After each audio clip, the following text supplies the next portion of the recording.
সুপ্রিয় দর্শক মণ্ডলী, গ্লোবাল লার্নিং একাডেমি চ্যানেলের পক্ষ থেকে আজকে সায়েন্স ভিশন 2030 এই বিষয় নিয়ে আলোচনা সভায় আপনাদের সকলকে স্বাগত জানাচ্ছি। আজকে আমাদের মাঝে সায়েন্স ভিশন 2030 এই বিষয়টি নিয়ে আলোচনার জন্য উপস্থিত আছেন শিমুল মেমোরিয়াল নরসাদ স্কুল অ্যান্ড কলেজের সম্মানিত উপাধ্যক্ষ কামনা রানী মহোদয়, আর উপস্থিত আছেন অত্র প্রতিষ্ঠানের উপশহর শাখার মনিটরিং অফিসার এবং বিজ্ঞান শিক্ষক অদিতি দাস, এবং আমাদের মাঝে উপস্থিত আছেন অত্র প্রতিষ্ঠানের সম্মানিত বিজ্ঞান শিক্ষক ফাতেমাতুজ জোহরা এবং আমাদের সুপ্রিয় শিক্ষার্থী ইকবাল হাসান মাহমুদ। ইকবাল হাসান মাহমুদের সম্পর্কে কিছু কথা আসলে শুরুতেই আমি বলে নিই। সে বিজ্ঞান বিষয়ক বিভিন্ন প্রতিযোগিতা যেমন science fair, project display, science based quiz competition, এই ধরনের বিভিন্ন প্রতিযোগিতা সে এবং তার টিম অংশগ্রহণ করে জেলা পর্যায়ে, বিভাগীয় পর্যায়ে এবং জাতীয় পর্যায়ে শিমুল মেমোরিয়াল নরসাদ স্কুল অ্যান্ড কলেজের পক্ষ থেকে এই প্রতিষ্ঠানটিকে অনেক বিজয় উপহার দিয়েছে। তো সেও আমাদের আজকের এই সায়েন্স ভিশন 2030 এই আলোচনা সভায় উপস্থিত আছে। আলোচনার শুরুতেই আমি অত্র প্রতিষ্ঠানের সম্মানিত উপাধ্যক্ষ কামনা রানীকে একটি প্রশ্ন করতে চাই। ম্যাডাম, আপনার কাছে আমার প্রথম প্রশ্ন, সায়েন্স ভিশন 2030 বলতে আসলে আমরা কি বুঝছি? এই ধরনের একটি ভিশন কতখানি বা গুরুত্বপূর্ণ, এটা কেন, কি, এই বিষয়ে বিস্তারিত আমাদের দর্শকদের উদ্দেশ্যে একটু আপনি বলবেন ম্যাডাম। ধন্যবাদ রাব্বানি আপনাকে। অত্যন্ত সময় উপযোগী একটি টপিকস নিয়ে আমরা আজকে আলোচনায় বসেছি, এবং আমাকে যে প্রশ্নটি করেছেন আপনি, সেটাও খুবই গুরুত্বপূর্ণ একটি প্রশ্ন। সায়েন্স ভিশন 2030 বলতে খুব শর্টকাটেও যদি আমি বলতে চাই, তো এটাই বুঝি যে শিক্ষার্থীদের বিজ্ঞানের মাধ্যমে দূরদর্শী, বাস্তবমুখী ও মানবিক চিন্তা সম্পন্ন আধুনিক নাগরিক হিসেবে গড়ে তোলার একটি রূপরেখা মাত্র সায়েন্স ভিশন 2030। এআই অথবা কৃত্রিম বুদ্ধিমত্তা, যেটাকে আমরা সব সময় এখন ব্যবহার করি, সেটা ছাড়া আমরা অচল। এক কথায় একটা কলমের মতো, যে লিখতে জানে তার কাছে সব কিছুই সহজ, যে লিখতে জানে না সে কিছুই জানে না। এআইটা ঠিক সেই রকম। তো এই যে কৃত্রিম বুদ্ধিমত্তা ও চতুর্থ শিল্প বিপ্লবের চ্যালেঞ্জ মোকাবেলায় প্রথাগত মুখস্থ বিদ্যার গণ্ডি পেরিয়ে একীভূত ও উদ্ভাবনী প্রজন্ম তৈরির জন্যই এই পরিকল্পনাটা আসলে অত্যন্ত গুরুত্বপূর্ণ এই সময়ে। ধন্যবাদ উপাধ্যক্ষ মহোদয়কে। সুপ্রিয় দর্শক মণ্ডলী, আপনারা শুনলেন যে সায়েন্স ভিশন 2030 আসলে কি। এখানে ম্যাডাম একটা বিষয় সুন্দরভাবে বলেছেন, কলমের মতো, যে কলমটা সবাই লিখতে জানে, বাট সেটা সঠিক প্রয়োগ কতটুকু করা হয় বা এটা কিভাবে ব্যবহার করা। আমরা জানি যে অসির চেয়ে মসি বড়, এরকম একটা প্রবাদ আমাদের মাঝে আছে, যে তরবারির চেয়ে কলমের শক্তি অনেক বেশি। তো সেই কলমটাকে সঠিকভাবে ব্যবহার করতে হবে। ঠিক একই রকম ম্যাডাম এআইকে সেই কলমের সঙ্গে তুলনা করলেন। বর্তমান সময় আপনারা সবাই জানেন যে আর্টিফিশিয়াল ইন্টেলিজেন্স অত্যন্ত যুগোপযোগী একটা বিষয় হয়ে দাঁড়িয়েছে, এবং সায়েন্সের যে ভিশন 2030 নাগাদ এইগুলোর ব্যবহার, ম্যাডাম সম্ভবত এটাই বোঝাতে চেয়েছেন যে এআই এর ব্যবহার বা সায়েন্সটাকে সঠিকভাবে ব্যবহার করা, বোঝানো, এই সব কিছু মিলেই মূলত 2030-এর ভিশন।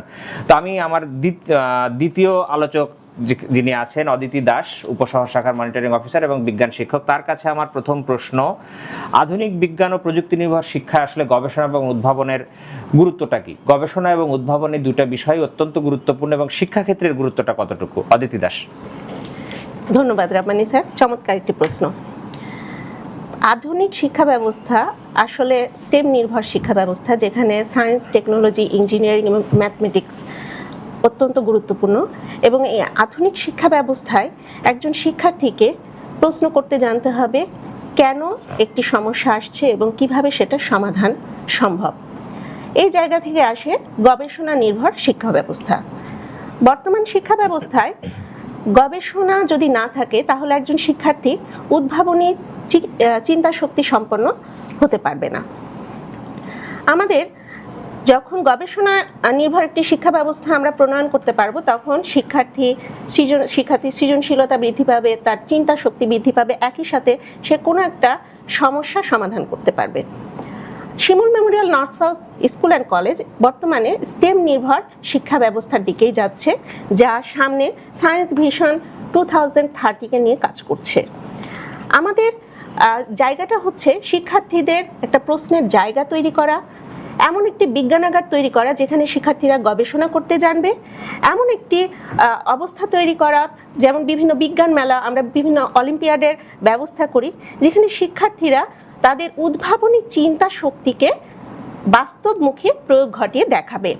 একজন শিক্ষার্থী শুধুমাত্র বিজ্ঞান এবং প্রযুক্তি ব্যবহারকারী হবে না, বরং বিজ্ঞান এবং প্রযুক্তিকে তারা বাস্তব জীবনে প্রয়োগ করে যেন সামনের দিকে এগিয়ে যেতে পারে এবং দেশকে একটি দক্ষ জনশক্তি হিসেবে আমরা সেই শিক্ষার্থীদের উপহার দিতে পারি, এমনটাই আমাদের Shimul Memorial North South School and কলেজের স্বপ্ন। এবং সেই স্বপ্নকে নিয়ে কিন্তু সায়েন্স ভিশন 2030 কাজ করে যাচ্ছে। ধন্যবাদ। ধন্যবাদ অদিতি দাসকে। অদিতি দাসের আলোচনায় অনেকগুলো বিষয় উঠে আসলো। সুপ্রিয় দর্শক মণ্ডলী, আমরা দেখলাম যে সায়েন্স এবং ম্যাথ এই দুটো প্যারালাল বিষয়, এই দুটোকে সব একযোগেই দুটো নিয়ে কাজ করতে হবে। কেন, কিভাবে, এই প্রশ্নগুলোর উত্তর খুঁজতে গেলে গবেষণা করতে হবে, এবং এই গবেষণাটা যখন শিক্ষার্থীরা করতে পারবে তখনই মূলত উদ্ভাবনের বিষয়টা চলে আসবে। তো এই উদ্ভাবন এবং গবেষণার বিষয়টা নিয়ে অদিতি দাস একটা কথা বলেছেন যে Shimul Memorial North South School and College এটা নিয়ে কাজ করছে এবং তারা মূলত 2030 সায়েন্স ভিশন 2030 এই বিষয়টা নিয়ে অনেকগুলো পদক্ষেপ নিয়েছে ইতিমধ্যে। এবং আমি যতদূর জানি Shimul Memorial North South School and College বিজ্ঞান নিয়ে গবেষণা করে এবং তারা বিজ্ঞান ভিত্তিক অনুপ্রেরণার জন্য, ইন্সপায়ারিং এর জন্য স্টুডেন্টদের নিয়ে বিভিন্ন আয়োজনও করে থাকে। সে আলোচনা আমরা, আমাদের শিক্ষক মণ্ডলী আছেন, শিক্ষার্থীরা আছেন, এই আলোচনা আমরা পরে আসব। ল্যাব তৈরির একটা বিষয় বলেছেন যে গবেষণা করতে হলে অবশ্যই ল্যাবটা অত্যন্ত গুরুত্বপূর্ণ, এটাও একটা অনেক বড় বিষয়। এবং শিক্ষার্থীদের বাস্তব প্রয়োগের যে বিষয়টা আসছে, এটা মনে হয় অদিতি দাস বাস্তব প্রয়োগ বলতে শিক্ষার্থীরা উদ্ভাবনের দিকে যাবে এটা বোঝাতে চাচ্ছেন। সুপ্রিয় দর্শক মণ্ডলী, এই পর্যায়ে আমরা চলে যাচ্ছি আমাদের তৃতীয় আলোচক ফাতেমাতুজ জোহরা, বিজ্ঞান শিক্ষক, Shimul Memorial North South School and College. তার কাছে, ফাতেমা ম্যাডাম, আপনার কাছে আমার প্রথম প্রশ্ন, বিজ্ঞান শিক্ষা কেন শুধু পাঠ্য বই পরীক্ষা ও ভালো নম্বর অর্জনের মধ্যে সীমাবদ্ধ রাখা উচিত নয়? মনে হয় অদিতি দাস ম্যাডামের আলোচনা থেকে এটা আসে যে গবেষণা বিষয়। ম্যাডাম, আপনি একটু পরিষ্কার করে বলবেন আমাদের দর্শকদের উদ্দেশ্যে এবং আমাদের শিক্ষার্থী যারা আজকের এই আয়োজন দেখছে বিশেষ করে তাদের জন্য এটা খুবই গুরুত্বপূর্ণ যে পাঠ্য বই পরীক্ষা ও ভালো নম্বর, শুধুমাত্র এই তিনটার জন্য আমরা কেন বিজ্ঞান শিক্ষা অর্জন করব না? এর বাইরে আরো কিছু প্রয়োজন আছে কিনা বা কেন প্রয়োজন আছে? ম্যাডাম, ধন্যবাদ স্যারকে আমাকে বলার জন্য বা আমাকে বলার সুযোগ করে দেওয়ার জন্য। আমি ফাতেমাতুজ জোহরা, সহকারী শিক্ষক জীববিজ্ঞান, Shimul Memorial North South School and College. বিজ্ঞান শিক্ষা অবশ্যই পাঠ্য বই পরীক্ষায় ভালো নম্বর পাওয়া এর জন্য সীমাবদ্ধ রাখা উচিত নয়, কারণ বিজ্ঞানের মেন উদ্দেশ্য হচ্ছে বিজ্ঞান আপনাকে প্রশ্ন করতে শিখাবে, চিন্তা করতে শিখাবে এবং সে অনুযায়ী আপনি আপনার একটা ইফেক্ট দিবেন বা আপনার একটা ধারণা উপস্থাপন করবেন। কিন্তু আমরা মূলত কি করছি, আমরা সেটা পড়ছি, খাতায় উপস্থাপন করছি, দেন জিপিএর পিছনে দৌড়াদৌড়ি করছি, কিন্তু এটা প্রকৃত উদ্দেশ্য নয়। আপনি যখন অ্যাজ এ বায়োলজি টিচার, আমরা যখন জানবো যে গাছ কিভাবে সালোক সংশ্লেষণ প্রক্রিয়ায় খাবার তৈরি করছে, বা গাছ আলোতে থাকলে কি করে, অন্ধকারে থাকলে কি করে, এরকম অনেকগুলো উদাহরণ আছে। ফিজিক্স, কেমিস্ট্রি, বায়োলজি প্রত্যেকটা আলাদা আলাদা সেক্টরে অনেক উদাহরণ আছে, কিন্তু এই উদাহরণগুলো আমরা পড়ার পর কিছুদিন পর আবার ভুলে যাই। কিন্তু এটা যদি আমরা কি করি, আমরা যদি হাতে কলমে শিখি বা আমাদের প্র্যাকটিক্যালগুলোর মাধ্যমে যদি শিখি, তাহলে সেটা আমাদের অনেক দিন মনে থাকে এবং আমরা আমাদের বাস্তব যে জীবনযাত্রা আছে, বাস্তব সমস্যাগুলো আছে, সেটার সাথে মিলিয়ে নিতে পারি এবং সেটা আমাদের অনেক দিন মনে থাকে বা আমরা সেই সমস্যাগুলোও সমাধান করতে পারি।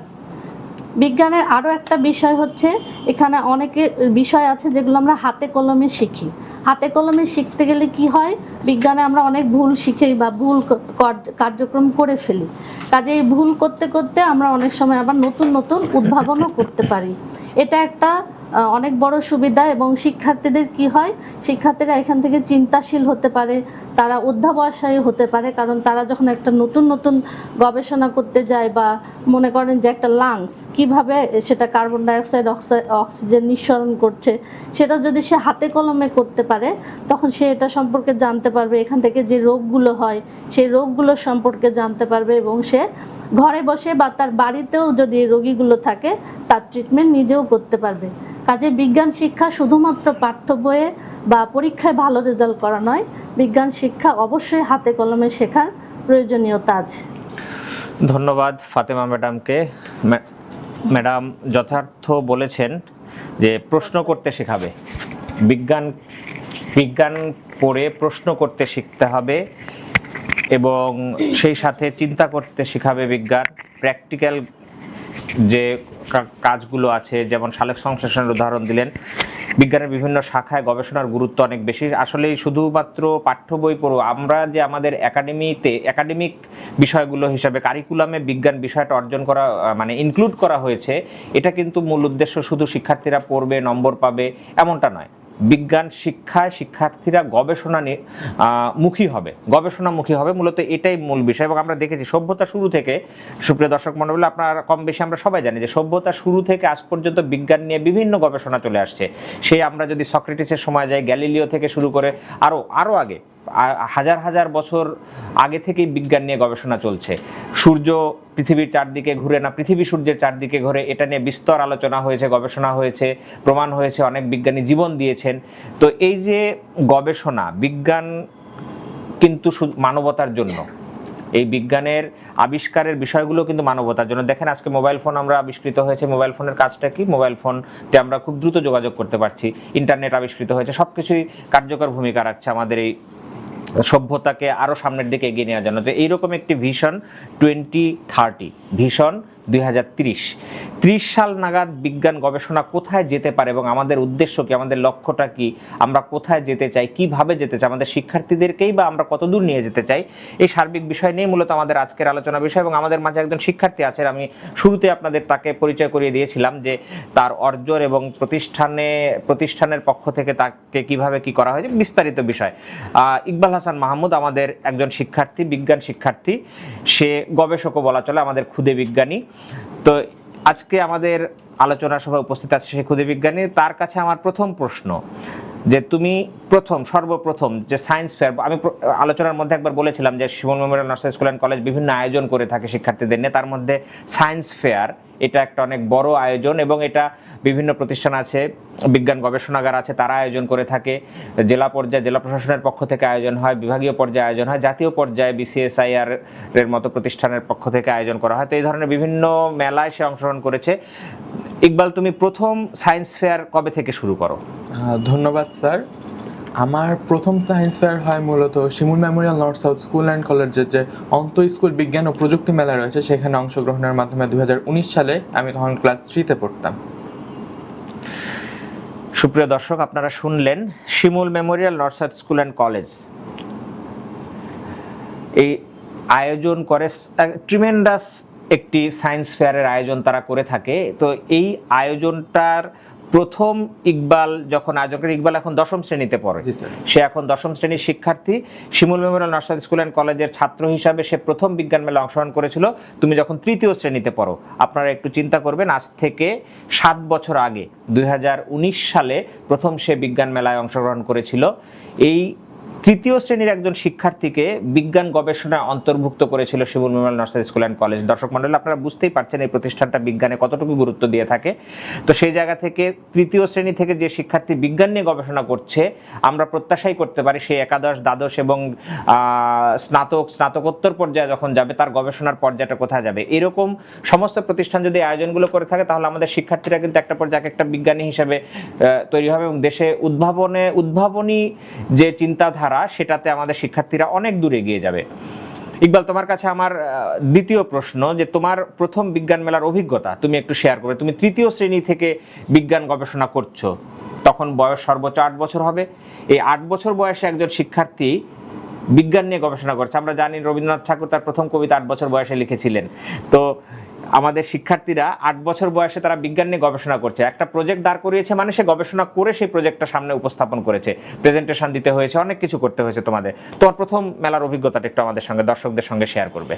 আসলে প্রথম মেলা আমি যখন করেছিলাম তখন আমি 3য় শ্রেণীতে পড়ছিলাম, আজকে থেকে অনেক বছর আগে। তো সেই ক্ষেত্রে দেখা যাচ্ছে যে আমার প্রথম বিজ্ঞান মেলা এ সম্পর্কে এর আগে আমার কোনো অভিজ্ঞতা ছিল না। তো এই যে প্রথম আমার বিজ্ঞান মেলার দিন, আমার নার্ভাস দিয়ে আমার দিনটা শুরু হয়েছিল, আমি খুব নার্ভাস ছিলাম। এবং এটা খুবই স্বাভাবিক, কারণ প্রথম 8 বছর বয়স, অত ছোট বয়সে একটু নার্ভাস হবে, বাট তার পরবর্তীতে তুমি এটাকে কাটিয়ে উঠলে কিভাবে একটু শেয়ার করো আমাদের সবার সাথে। সো আমি হচ্ছে যেহেতু সেদিনটাতে নার্ভাস ছিলাম, তো আমাদের জাজমেন্ট হলো, আমরা হচ্ছে সায়েন্স ফেয়ার উপভোগ করছিলাম, আমরা বিভিন্ন স্টল ঘুরে দেখছিলাম আমার টিমমেটদের সাথে। জাজমেন্টগুলো কারা করছিলেন? এটা কি তোমাদের প্রতিষ্ঠানের শিক্ষক না বাইরের কেউ ছিলেন এখানে? অন্যান্য কারা ছিল? আমার ক্লাস 3-তে যখন জাজমেন্ট হয়েছিল তখন আমার প্রতিষ্ঠানের শিক্ষকরা ছিলেন, পাশাপাশি রুয়েট থেকে বিভিন্ন টিচাররা এসেছিলেন। রুয়েট বলতে আমাদের প্রকৌশল বিশ্ববিদ্যালয়ের শিক্ষকরা ছিলেন। আচ্ছা, তারপরে? এছাড়া হচ্ছে আমাদের রাজশাহীর বাইরে থেকে, যেমন হচ্ছে খুলনা থেকে অনেক টিচাররা এসেছিলেন, আমাদের প্রজেক্টগুলো দেখেছিলেন। এছাড়া বাংলাদেশের আরও নানা প্রান্ত থেকে অনেক জ্ঞানীগুণী ব্যক্তিরা আমাদের অনুষ্ঠানে উপস্থিত ছিলেন। আচ্ছা, সুপ্রিয় দর্শক মণ্ডলী, আপনারা শুনলেন যে Shimul Memorial North South School and College যে বিজ্ঞান মেলার আয়োজন করেছিল, সেই বিজ্ঞান মেলাতে জাজ হিসাবে রাজশাহীর বিজ্ঞান গবেষণার পথিকৃৎ বলা চলে এবং প্রকৌশল বিশ্ববিদ্যালয়, সেখানকার ইঞ্জিনিয়ার যারা ছিলেন এবং বড় বড় শিক্ষকরা ছিলেন, তারা ছিলেন। দেশের বিভিন্ন প্রান্ত থেকে বিচারক মণ্ডলীরা এসেছিলেন তাদের প্রকল্পগুলোকে, প্রজেক্টগুলোকে বিচার করার জন্য এবং তাদের কাছ থেকে বিভিন্ন প্রশ্ন করে এটা কিভাবে কি হয়েছে সব তারা নির্ধারণ করে তারপরে ফলাফল ঘোষণা করেছিলেন। এটাই বিজ্ঞান মেলার অভিজ্ঞতা শুনলাম আমরা ইকবালের কাছ থেকে। সুপ্রিয় দর্শক মণ্ডলী, আমরা আবার আমাদের আজকের এই আলোচনায় চলে যাচ্ছি আমাদের প্রথম আলোচক উপাধ্যক্ষ কামনা রানী মহোদয়ের কাছে। কামনা রানীর কাছে আমার প্রশ্ন, সায়েন্স ভিশন 2030 এটা বাস্তবায়ন করতে গেলে, এটা একটা ভিশন, এটা বাস্তবায়নের একটা বিষয় আছে।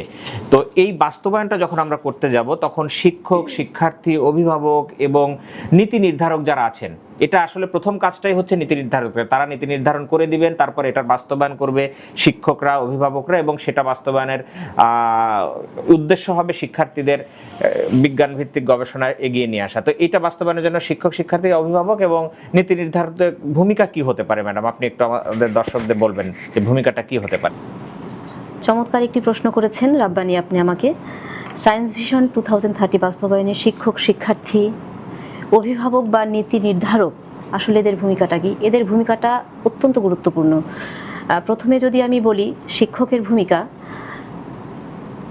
এই সায়েন্স ভিশন 2030 এটাকে বাস্তবায়ন করতে গেলে শিক্ষককে হতে হবে অবশ্যই বন্ধুসুলভ এবং একজন পথ প্রদর্শক।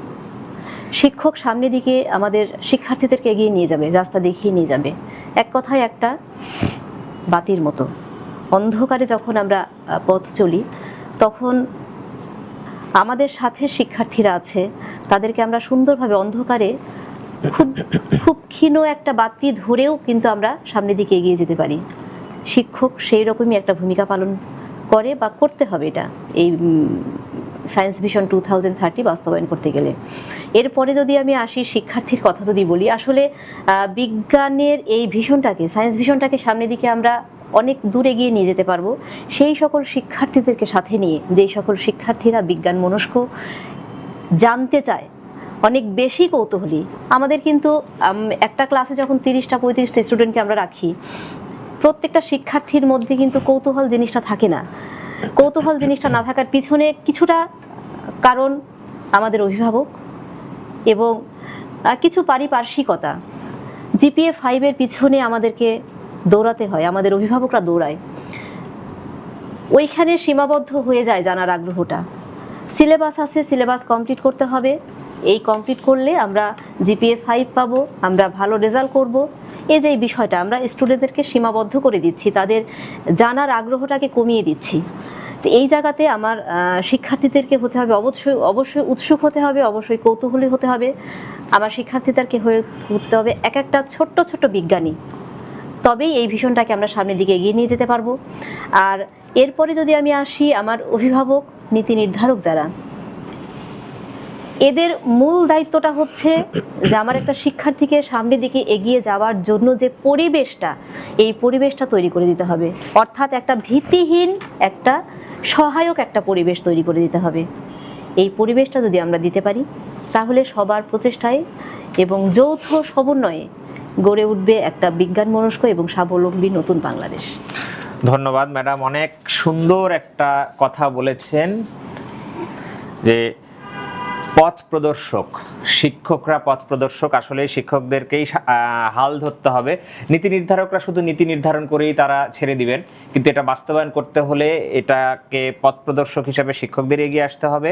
কৌতূহলী শিক্ষার্থী তৈরি করতে হবে। ম্যাডাম অত্যন্ত সুন্দর একটা কথা বলেছেন যে কৌতূহলী শিক্ষার্থীদের মধ্যে ওই যে ফাতেমা ম্যাডাম একটা কথা বলেছিলেন যে প্রশ্ন করতে শিখতে হবে, চিন্তা করতে শিখতে হবে। অদিতি দাস তার প্রথমের দিকে বলেছিলেন যে আপনাদের কি বলে কেন এবং কিভাবে এইটা প্রশ্ন করতে শিখতে হবে, তবে গবেষণার দিকে এগিয়ে যাবে। তো কৌতূহলী না করলেই প্রশ্ন করাটা শিখবে না। কৌতূহলী তৈরি করার দায়িত্বটা আমাদের শিক্ষক সমাজের। সেই সাথে আরেকটা কথা ম্যাডাম সুন্দর বলেছেন যে আমরা জিপিএর পেছনে ছুটছি, জিপিএর পেছনে ছুটতে ছুটতে আমাদের শিক্ষার্থীও এখানে একজন উপস্থিত আছেন। জিপিএর পেছনে ছুটতে ছুটতে আমরা আসলে বিজ্ঞানের মূল উদ্দেশ্য থেকে পেছনে সরে যাচ্ছি। এটা করা যাবে না। অভিভাবক মণ্ডলী, সম্মানিত অভিভাবক যারা আপনারা অনুষ্ঠান দেখছেন, তারা আপনার সন্তানকে শুধু মুখস্থ নির্ভর পড়াশোনার দিকে এগিয়ে না দিয়ে গবেষণা নির্ভর এবং জ্ঞান নির্ভর, শিখন নির্ভর পড়াশোনার দিকে এগিয়ে নিয়ে যাবেন। আমরা আপনাদের কাছে এটাই প্রত্যাশা করব। এবং পরিবেশ তৈরি করার দায়িত্ব আমাদের, পথ প্রদর্শন করার দায়িত্ব আমাদের, কৌতূহলী করে গড়ে তোলার দায়িত্ব আমাদের, শিক্ষার্থীদের অনুপ্রাণিত করার দায়িত্বটা অনেকখানি আমাদের অভিভাবক মণ্ডলীদের উপরে বর্তায়। আপনারা এই দিকটা খেয়াল রাখবেন। আমি এ পর্যায়ে চলে যাচ্ছি আমাদের দ্বিতীয় আয়োজক অদিতি দাসের কাছে। অদিতি দাসের কাছে আমার শেষ প্রশ্ন যে বিজ্ঞান মেলা শিক্ষার্থীদের জ্ঞান দক্ষতা, ইকবাল বলছিল যে বিজ্ঞান মেলা থেকে তার অনেক উপকার হয়েছে এরকম একটা কিছু। তো বিজ্ঞান মেলা আসলে শিক্ষার্থীদের জ্ঞান দক্ষতা আত্মবিশ্বাস বিকাশে কতটুকু ভূমিকা রাখতে পারে? অদিতি দাস। ধন্যবাদ রাব্বানী স্যার। বিজ্ঞান মেলা অনেকগুলি অনুষ্ঠানের সমন্বয় হয়, যেমন সেখানে শিক্ষার্থীরা প্রজেক্ট উপস্থাপন করে, বিজ্ঞান অলিম্পিয়াড হয়, বিজ্ঞান কুইজ হয়।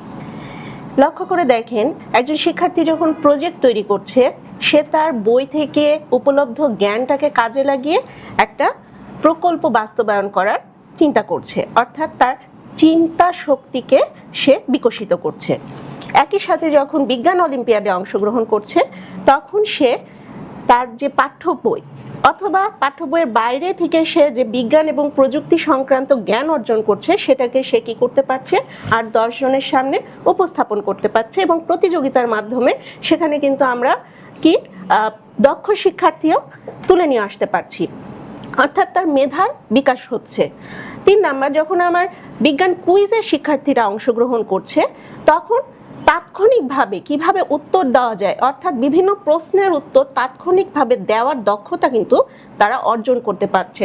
এর পাশাপাশি আরও বিভিন্ন কার্যক্রম রয়েছে, যেমন প্রোগ্রামিং, কোডিং। এই যে প্রোগ্রামিং, কোডিং এগুলো কিন্তু বিজ্ঞান মেলার অংশ। প্রত্যেকটাই কিন্তু একজন শিক্ষার্থীর মেধার বিকাশ যেমন ঘটাচ্ছে, তেমন তাকে আত্মবিশ্বাসী করে তুলছে। লক্ষ্য করে দেখবেন, আমার শিক্ষার্থী বলল 3য় শ্রেণীতে সে প্রথম বিজ্ঞান মেলায় অংশগ্রহণ করেছিল। Shimul Memorial North South School and College প্রতি বছর বিশাল আকারে বৃহৎ আয়োজনে বিজ্ঞান মেলার আয়োজন করে থাকে। এবং 3 দিন ব্যাপী এই বিজ্ঞান মেলায় শুধুমাত্র যে একজন শিক্ষার্থী প্রকল্প উপস্থাপন করে তা নয়, অলিম্পিয়াডে অংশগ্রহণ করে, কুইজে অংশগ্রহণ করে, সে কোডিং করতে শিখে, সে প্রোগ্রামিং ল্যাঙ্গুয়েজ উপস্থাপন করতে শেখে। এরকম বিভিন্ন ধরনের যে আয়োজনগুলো আছে, প্রত্যেকটা শিক্ষার্থী কিন্তু এখানে আসতে আগ্রহী হয়।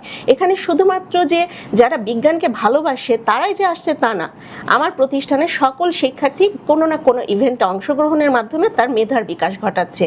এবং তার মেধার বিকাশটা শুধুমাত্র আমার প্রতিষ্ঠানের মধ্যেই থাকছে না, বাংলাদেশ জুড়ে রাজশাহী জেলার মধ্যে বিভিন্ন বিজ্ঞান মেলা থেকে শুরু করে, বিভিন্ন অলিম্পিয়াড থেকে শুরু করে, বিভাগীয় পর্যায় থেকে শুরু করে আমাদের জাতীয় পর্যায় পর্যন্ত কিন্তু বিভিন্ন মেলায় অংশগ্রহণ করে আমাদের শিক্ষার্থীরা তাদের মেধার বিকাশ ঘটিয়ে চলেছে। সুতরাং আমরা কিন্তু খুব সংক্ষেপে বললেও বুঝতেই পারছি, বিজ্ঞান মেলা একজন শিক্ষার্থীর মেধার খুব ভালোভাবে বিকাশ ঘটায় এবং তাকে আত্মবিশ্বাসী করে তোলে। এর উদাহরণ হিসেবে আমি বলতে চাই, জেলা পর্যায়ে, বিভাগীয় পর্যায়ে এবং জাতীয় পর্যায়ে যদি ধরি, বিগত 10 বছরে Shimul Memorial North South School and College মোটামুটি 27টিরও বেশি পুরস্কার অর্জন করে নিয়ে এসেছে। এর পেছনে যেমন রয়েছে আমাদের শিক্ষার্থীদের পরিশ্রম, আমাদের শিক্ষকদের পরিশ্রম, তেমন রয়েছে আমাদের শিক্ষা প্রতিষ্ঠান অর্থাৎ Shimul Memorial North South School and College এবং এর কর্তৃপক্ষের সরাসরি তত্ত্বাবধান। ধন্যবাদ রাব্বানী স্যার। ধন্যবাদ অদিতি দাস, সুন্দর বলেছেন আপনি। আসলে সায়েন্স অলিম্পিয়াড আয়োজন করা হয় বিজ্ঞান মেলার সময় 3 দিন ব্যাপী। তিনি বললেন যে 3 দিন ব্যাপী বিজ্ঞান মেলা আয়োজন করে। সুপ্রিয় দর্শক মণ্ডলী, আপনারা শুনলেন Shimul Memorial Nursery School and College বিজ্ঞান শিক্ষায় শিক্ষার্থীদের উদ্বুদ্ধ করতে এবং গবেষণা নির্ভর বিজ্ঞান চর্চা করার জন্য কত বড় একটা আয়োজন করে থাকে। 3 দিন ব্যাপী তারা মেলার আয়োজন করে থাকে। একটা শিক্ষা প্রতিষ্ঠান 3 দিন ব্যাপী একটা মেলার আয়োজন করে, শুধুমাত্র বিজ্ঞান নিয়ে মেলা। এবং আমি যতদূর জানি এবং আমি শুনেছি এটা, যে Shimul Memorial Nursery School and College গত বছর 2025 সালে তাদের যে অন্তঃস্কুল বিজ্ঞান ও প্রযুক্তি মেলা অনুষ্ঠিত হয়েছিল, সেখানে স্টল সংখ্যা ছিল মোট 157টি। এটা আনবিলিভেবল একটা বিষয়। আপনারা বুঝতেই পারছেন যে একটা শিক্ষা প্রতিষ্ঠান তাদের প্রাঙ্গণে তাদের নিজস্ব তত্ত্বাবধানে এত বৃহৎ একটা আয়োজন কিভাবে করতে পারে। এটা কর্তৃপক্ষের সুদৃষ্টি, কর্তৃপক্ষের অদম্য ইচ্ছা এবং শিক্ষার্থীদের ওই যে উপাধ্যক্ষ মহোদয় তার আলোচনা বলেছেন কৌতূহলী করে গড়ে তোলা। শিক্ষার্থীদের যদি কৌতূহলী করে গড়ে তোলা না যায় তাহলে এটা কোনোভাবেই সম্ভব নয়। এর সাথে কুইজ কম্পিটিশন আয়োজন করা হয়ে থাকে।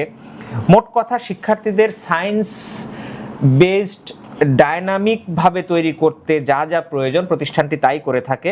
কুইক রেসপন্স দিতে হয়, কুইজে কম্পিটিটিভ একটা মেন্টালিটি তৈরি হয় শিক্ষার্থীদের। সবকিছু মিলিয়ে আর কি বিষয়টি অনেক এক্সাইটিং আমার মনে হয়।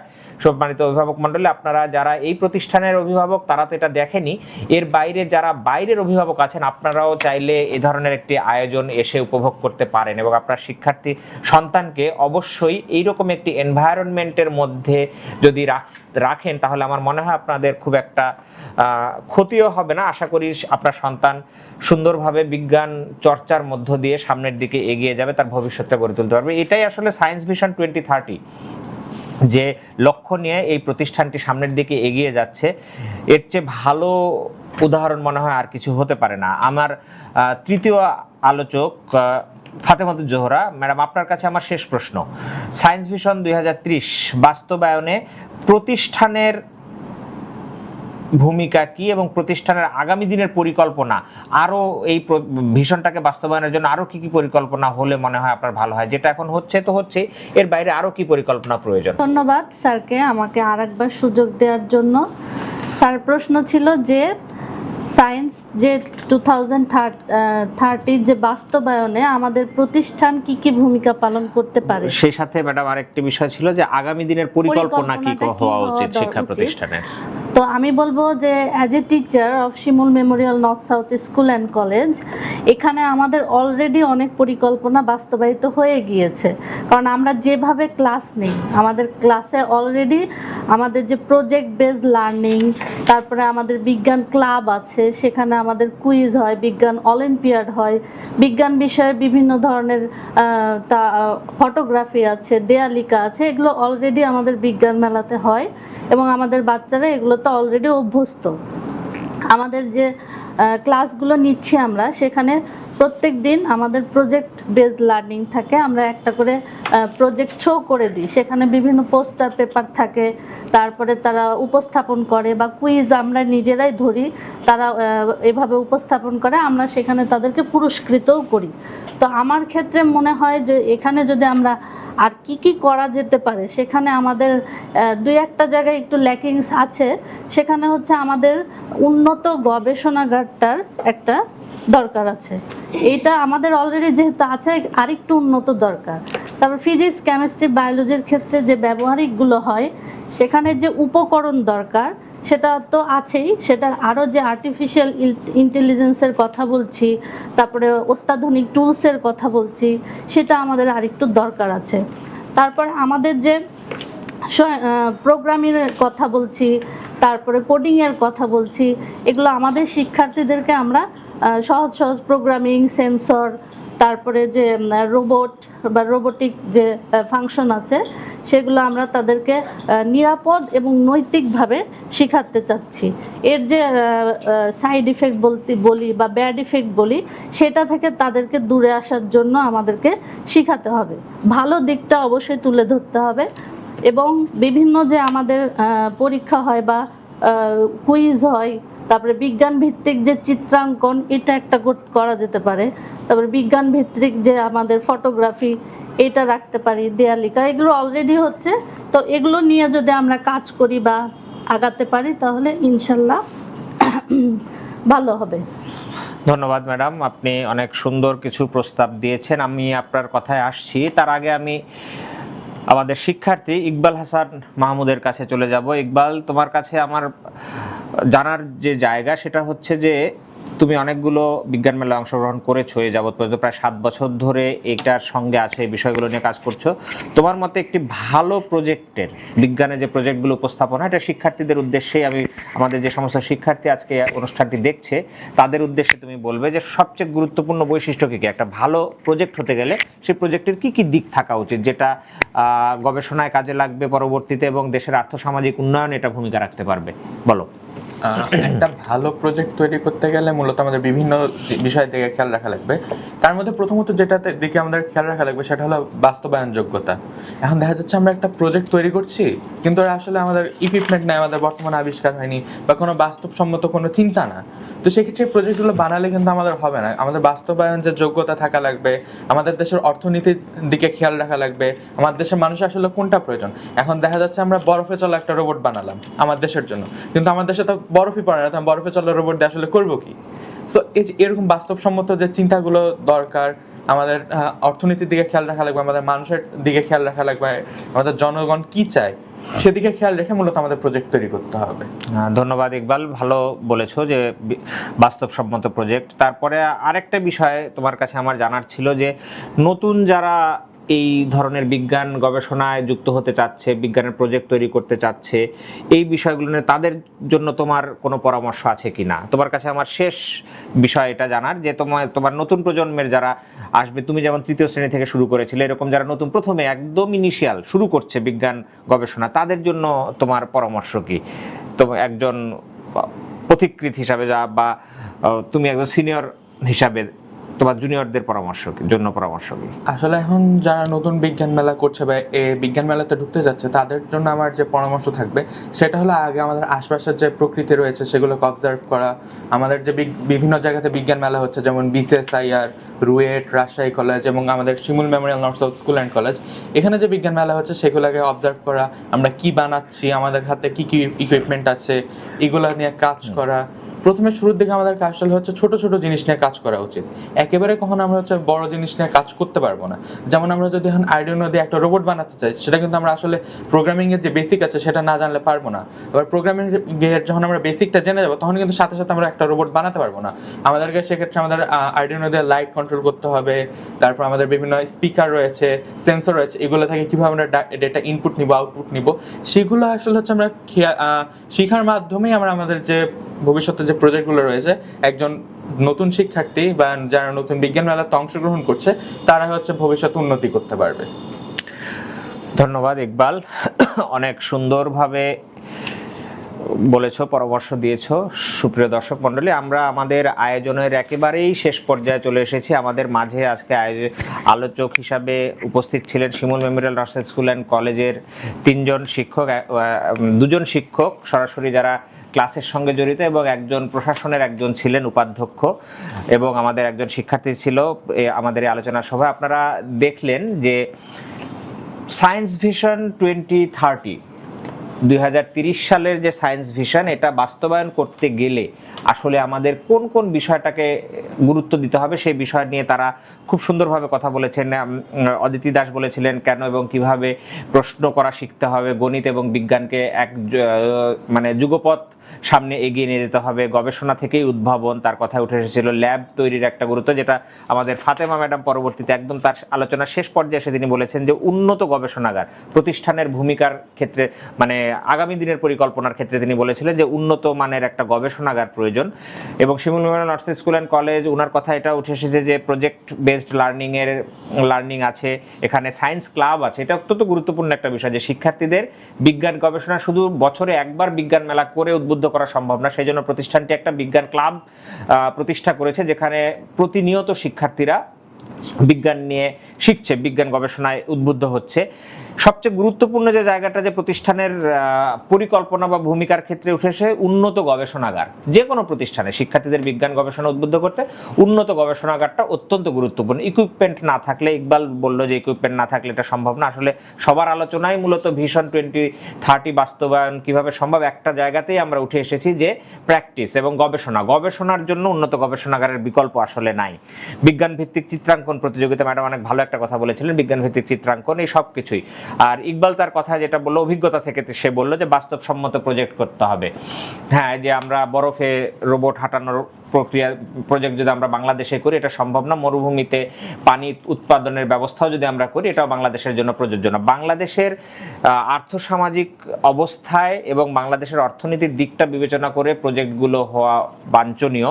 শিক্ষার্থীরা সেদিকে এগিয়ে গেলে আসলে দেশেরও কল্যাণ হবে, আবার শিক্ষার্থীদেরও কল্যাণ হবে। শিক্ষার্থীদের কল্যাণ আলটিমেটলি আমাদের দেশেরই কল্যাণ। ধন্যবাদ। আমি একেবারে শেষ করে দিব, আর বেশি সময় নিচ্ছি না, আমরা একেবারে শেষ পর্যায়ে চলে এসেছি।